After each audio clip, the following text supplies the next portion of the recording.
Yeah, thank you for nice introduction. And the time has passed, and we don't have much time. And my slide has the similar contents with the previous speaker, so I would like to skip my slide with the same contents. My talk is about current option of spotting for failing right ventricle. As you know, most patients with advanced systolic dysfunction who are assessed for LVAS or also have some degree of right ventricle dysfunction. So RV failure, common complication of LVAD placement, reported as a 9 to 44% LVAD implants. The reason why the relative wide range of instance is due to the difference in definition or patient selection and management.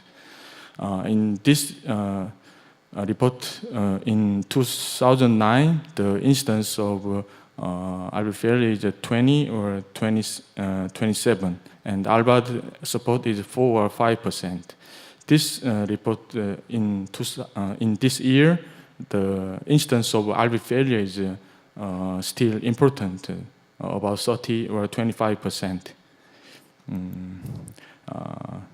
The instance of RV failure is variable, and because of the different variable definitions. So by the Intermex,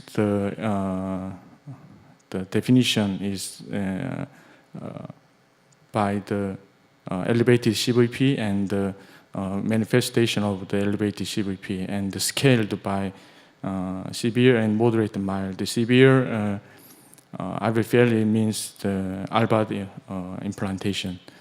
As you know, right ventricle is different from left ventricle.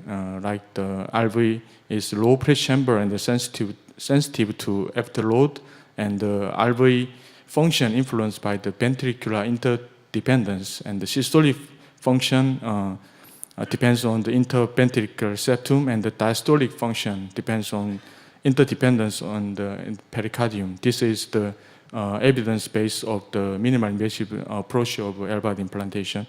And this same contents, but the LVAD implantation reduced the PAP, improved the RV function, but increased the venous return. So this can cause the worsen the RV failure, and the ventricular septal shift, excessive shift, decreased the RV contraction. And this table shows the many risk factors for RV failure after LVAD implant. So many risk factors, and some ventricular support, and the CVP rate, and the PCWP ratio, and the BUN is significant risk factor of RV failure. And this table, shows so many echocardiography parameter, and this table shows the management of optimal RV failure, preoperative and operative and post-operative. And the important point is the preoperative preparation of LVAD implantation. RV failure prevention is more important than the treatment. As you know, the prevention consists of optimizing RV function by RV preload and afterload modification, and intraoperative RV protection, and minimizing blood transfusion. This is a usual parameter of preoperative optimal hemodynamic parameter. You can get the reference like this. And in operative techniques, some modification is necessary to reduce or prevent the post LVAD implant RV failure. One is the tricuspid valve repair in significant TR, and some surgeons recommend the off-pump implantation of LVAD and the minimal invasive approach to prevent or to reduce or to increase the RV function. As you know, the RV failure treatment on inotropic support and the decreasing PVR, like the milenone or nitric oxide, and the LVAD flow adjustment to minimize distortion of RV geometry. LVAD insertion is the last resource when RV failure is refractory to medical treatment. If the LVAD implantation is necessary, time is important to improve the survival after LVAD implantation. The survival, early implantation is improved outcome, like this figure. And there are many options exist to mechanical support RV, and however, in real practice, the right atrium to pulmonary artery bypass using an ECMO circuit or paracorporeal device is widely accepted. The ideal device for RV support is easy to implant and explant, and adequate RV support and the minimal anticoagulation and relative inexpensive. So the usual RVAD support can be approached by central or peripheral approach. And this inflow cannula by the femoral vein and right atrium, outflow cannula to main pulmonary artery by direct cannulation or graft connection. This figure shows the outflow cannula connected to the main pulmonary artery by subxiphoid process area, or we can outflow cannula through the bi-intercostal space. And this CT scan shows the state of the cutted graft after 8 months after LVAD explantation. There is a thrombus inside the graft. We can remove the outflow graft cannula without reopening of the chest. There are several kinds of LVAD support: femoral vein, or femoral vein to interjugular vein, or direct RA to pulmonary artery using the tandemat, or femoral vein to pulmonary artery. This study about compare the vein to femoral vein or femoral artery support, or venous or pulmonary artery LVAD support. This support is similar with the extracorporeal member oxygenation, and this study shows this venous pulmonary artery LVAD support more physiological outcome. Mortality, the hard endpoint such as the mortality is similar.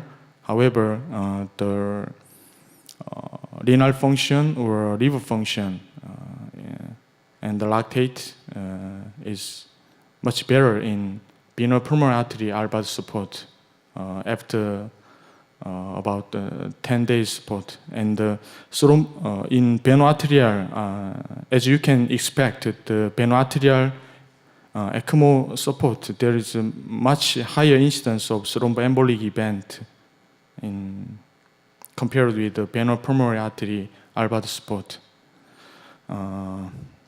This slide shows the impella and the peripheral LVAD support. Actually, these are all non-available in Korea. So another, this device protect your cannula, and this is also not available in Korea, but it looks very useful for temporary support LVAD, double lumen cannula.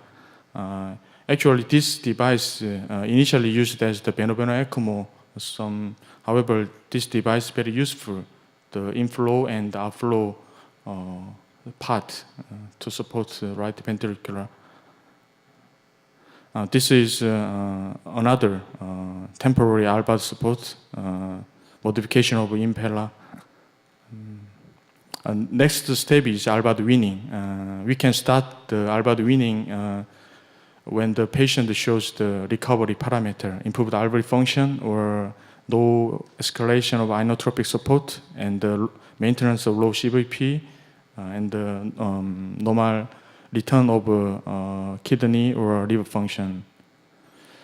Usual initial setting of the LVAD flow is 30 liters per minute and the LVAD flow.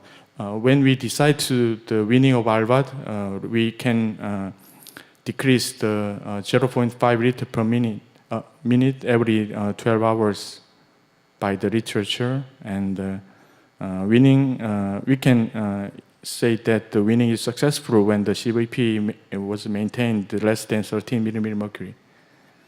And temporary support.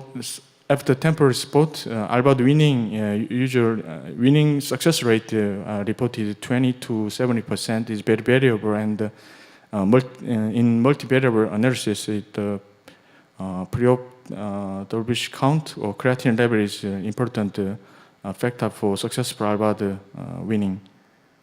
This is related to infection state. This figure shows that the weaning failure group is very bad clinical outcome shows. So the planned BIVAD implantation is not practical in Korea. So we are aggressive pre-op preparation or preparation is necessary to prevent the LVAD failure after LVAD implantation or early implantation of temporary LVAD support in the operating room, I think. This figure also shows that delayed BIVAD implantation is worse outcome compared with the planned BIVAD implantation. This figure shows the planned maybe BIVAD implantation. I think that this figure is not practical in Korea. So we need other second option to improve the clinical outcome. In summary, the LVAD failure is frequent serious complication of post-LVAD implantations, and patient selection is the key component to avoid LVAD failure, and the strategy to optimize patient before LVAD support is very important, and aggressive and early intervention of LVAD failure, including LVAD implantation, is necessary to improve the clinical outcome of LVAD implantation. Thank you.